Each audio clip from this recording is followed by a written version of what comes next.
পিঙ্গল কেশ সর্বদা প্রাণীহিংসক এক ব্যাট ছিল। তাহার গৃহদণ্ড রজু অস্ত্রাদি দ্বারা পূর্ণ ছিল। একদিন সেই ব্যাট বনে গিয়া নানা প্রকার পশু হত্যা করিয়া মাংসাভার লইয়া গৃহের উদ্দেশ্যে যাত্রা করিল। কিন্তু অধিক পরিশ্রমে ক্লান্ত ব্যাট মাংস ভার বহনে কাতর হইয়া বিশ্রামের জন্য একটি বৃক্ষ তলে শয়ন করিয়া নিদ্রাভিভূত হইল। এদিকে সূর্যদেব অস্তাচলে গমন করায় ঘোর অন্ধকার রাত্রি উপস্থিত হইল।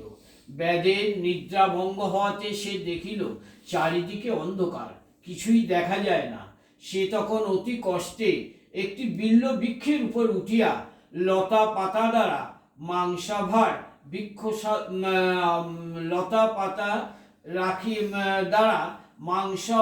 বৃক্ষশালায় বন্ধন করিয়া হিংস্র জন্তুর ভয়ে নিজে বৃক্ষ শাখায় বসিয়া রইল।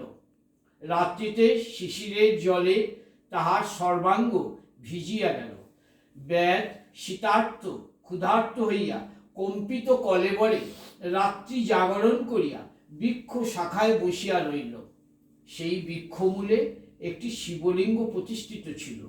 ব্যাধের গাত্র স্পর্শে একটি বিল্লপত্র ভগ্ন হইয়া শিশির বিন্দু সহ সেই লিঙ্গের উপরে পতিত হইল। তাহার ফলে আমি ব্যাধের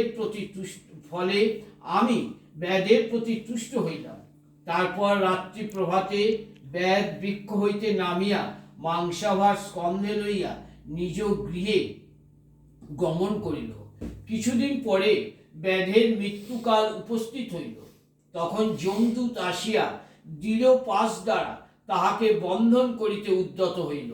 সেই সময় আমার দূত তথায় উপস্থিত হইয়া যমদূতগণকে বাধা দিল।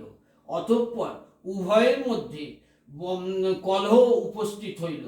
অবশেষে আমার দূত যমদূতকে পরাস্ত করিয়া ব্যাধকে কৈলাসপুরীতে লইয়া আসিল। যমদূত দ্বারপাল নন্দীকে দেখিয়া ব্যাধের সব কুকর্মের কথা বলিয়া ইহার কারণ কি জিজ্ঞাসা করিল। সর্বজ্ঞ নন্দিকেশ্বর তখন যমদূতগণকে ব্যাধের শিবরাত্রি ব্রতের বিষয়ে বর্ণনা করিল। অবশেষে বলিল, হে যমদূতগণ, এই দুরাত্মা ব্যাধ যাবজ্জীবন দুষ্কর্ম করিয়াছে সত্য, তথাপি শিবরাত্রির ব্রতের ফলে শিবদূত উহাকে শিবের নিকট উপস্থিত করিয়াছে। যমদূতগণ নন্দিকেশ্বরের নিকট সমস্ত শ্রবণ করিয়া বিস্মিত হইয়া নিজ স্থানে গমন করিল।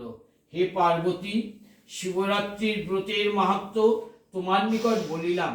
পার্বতী ইহা শ্রবণ করিয়া খুশি হইলেন এবং সকলের নিকট প্রকাশ করিলেন।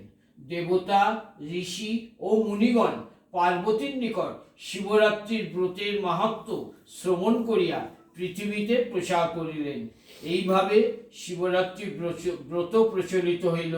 ত্রিভুবনে যেরূপ শিবের তুল্য দেবতা, অশ্বমেধ তুল্য যজ্ঞ আর গঙ্গার তুল্য তীর্থ নাই, সেইরূপ ত্রিভুবনে শিবরাত্রির সদৃশ আর কোনো ব্রত নাই। ওম নমঃ শিবায় নমঃ। ওম নমঃ শিবায় নমঃ। ওম নমঃ শিবায়।